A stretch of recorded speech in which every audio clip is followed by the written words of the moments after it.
고대 중국 철학의 판도를 완전히 뒤집어 놓은 한 젊은 천재가 있었습니다.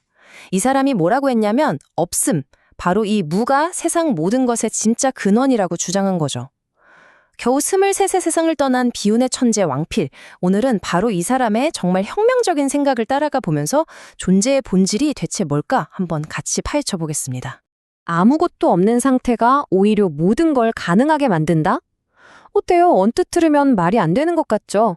하지만 왕필의 위대한 철학은 바로 이 역설적인 질문에서부터 시작됩니다. 때는 3세기 중국, 거대한 한나라가 무너지면서 엄청난 혼란이 찾아왔습니다. 기존의 가치관은 다 흔들리고 사람들은 뭘 믿고 살아야 할지 막막했죠. 바로 이 격동의 위진 시대에 혜성처럼 등장한 젊은 천재가 바로 왕필입니다. 그는 기존의 사상들을 새롭게 해석해서 이 혼란한 시대에 새로운 철학적 기준을 세우려고 했습니다. 자, 그럼 왕필이 왜 그렇게 혁신적이었는지 제대로 알려면 그가 어떤 시대적 배경과 사상에 맞서고 있었는지부터 좀 살펴봐야겠죠? 그는 과연 어떤 전통을 이어받았고 또 무엇을 뛰어넘으려고 했을까요? 이걸 보시면요, 도가 사상의 흐름이 한눈에 보이죠. 처음엔 노자와 장자로 시작했다가 한나라 때는 주로 어떻게 나라를 잘 다스릴까 하는 좀 정치적인 문제에 집중했어요.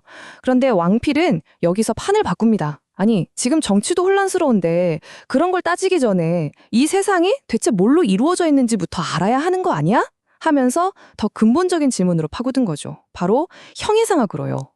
바로 이 지점이 왕필 철학을 이해하는 가장 중요한 포인트입니다. 왕필이 일으킨 형이상학 혁명의 한가운데에는 바로 무, 즉 없음이라는 개념이 자리 잡고 있습니다. 왕필 이전까지 이 무라는 개념은 종종 오해를 받곤 했는데요. 그는 이 개념을 완전히 새롭게 정의하면서 도가 사상에 새로운 숨을 불어넣었습니다. 왕필이 말하는 무는요, 그냥 아무것도 없이 텅 비어있는 상태가 전혀 아니었어요. 오히려 그 반대죠. 눈에 보이는 모든 존재를 가능하게 만드는 보이지 않는 근원이자 모든 것들의 바탕이 되는 궁극적인 실체. 그게 바로 무였던 겁니다. 왕필의 혁신은 바로 여기서 시작돼요. 기존 사람들은 없음을 그저 텅 빈 공간, 뭔가 결핍된 상태라고만 생각했거든요. 하지만 왕필은 아니다. 그 없음이야말로 모든 생명과 존재를 낳는 무한한 가능성을 품은 창조적인 에너지의 근원이다라고 본 거죠. 이 관점의 전환, 이게 모든 걸 바꾼 겁니다. 유는 무에서 비롯된다. 이 짧은 한 문장이 왕필 철학의 모든 것을 담고 있는 대원칙입니다. 눈에 보이는 구체적인 있음, 유는 모두 눈에 보이지 않는 근원적인 없음, 무에서 나온다는 것. 이게 그의 모든 생각의 출발점이었어요. 창조의 과정을 한번 보세요. 형체가 없는 근원, 무에서 출발해서 구체적으로 우리가 보고 만질 수 있는 세계, 유가 나타나는 거죠. 여기서 진짜 중요한 건 뭐냐면 무와 유는 서로 반대되거나 싸우는 관계가 아니라는 거예요. 오히려 무는 유를 낳는 어머니 같은 존재, 모든 유가 존재할 수 있게 해주는 바탕인 셈이죠. 자, 그럼 이런 심오한 형이상학이 우리 실제 삶과는 대체 무슨 관련이 있을까요? 왕필은 이 무의 원리를 통해서 억지로 하지 않는 삶, 즉 무위의 지혜로 이야기를 확장시킵니다. 우리가 보통 무위라고 하면 그냥 아무것도 안 하고 가만히 있는 거, 손 놓고 있는 걸 떠올리기 쉽잖아요. 그런데 왕필이 말하는 무위는 그런 수동적인 태도랑은 완전히 다릅니다. 무위는 아무것도 안 하는 게 아니에요.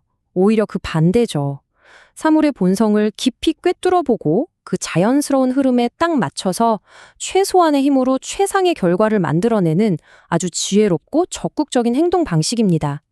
억지로 힘쓰는 게 아니라 자연의 결을 타는 거죠. 그리고 왕필은 이 무위의 원리를 개인의 삶을 넘어서 한 나라를 다스리는 최고의 정치 기술로까지 끌어올립니다. 왕필이 생각하는 최고의 리더는요, 모든 걸 세세하게 간섭하고 지시하는 사람이 아니에요. 그 대신에 시스템 전체가 돌아가는 근본 원리를 꿰뚫어보고 최소한으로만 개입해서 시스템 자체가 알아서 잘 굴러가게 만드는 사람이죠. 그러니까 사회 구성원 한 사람 한 사람이 자신의 본성을 마음껏 발휘할 수 있도록 환경을 만들어주는 역할에 집중하는 겁니다. 이건 뭐냐면요, 수많은 법이나 규칙 같은 걸로 밖에서 억지로 사람들을 통제하는 사회가 아니라는 거예요. 그 대신에 사람들이 각자 마음속에 자연의 원리, 즉 도를 품고 스스로 질서를 만들어 나가는 사회를 꿈꾼 거죠. 진짜 질서는 밖에서 주어지는 게 아니라 안에서부터 우러나오는 거다. 이야, 정말 혁명적인 생각 아닌가요? 억지로 하지 않으면서도 온 세상이 잘 다스려진다. 이것이 바로 왕필이 제시한 이상적인 정치, 무의 이치입니다. 그는 도가의 무의 사상과 사회 질서와 조화를 중요하게 생각하는 유가의 정치 이삼을 아주 절묘하게 결합시켰어요. 자연의 원리를 따르면서도 사회가 조화롭게 유지되게 한다. 바로 이 독창적인 융합이 그의 사상을 한 단계 더 위대하게 만들었습니다. 자, 지금까지 왕필의 철학을 따라서 없음에서 있음으로, 그리고 억지로 하지 않는 삶의 지혜까지 함께 살펴봤습니다. 그렇다면 그의 사상이 오늘을 사는 우리에게 남긴 가장 중요한 메시지는 과연 뭘까요? 왕필의 가장 큰 업적은요, 보이지 않는 근원인 무와 같은 아주 추상적인 형이상학을 우리가 매일 부딪히는 정치라는 구체적인 현실과 연결하는 단단한 다리를 놓았다는 점입니다.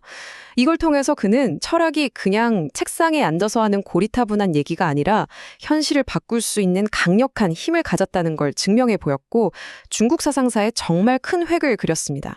결국 왕필의 철학은 오늘 우리에게 이런 질문을 던지는 것 같아요.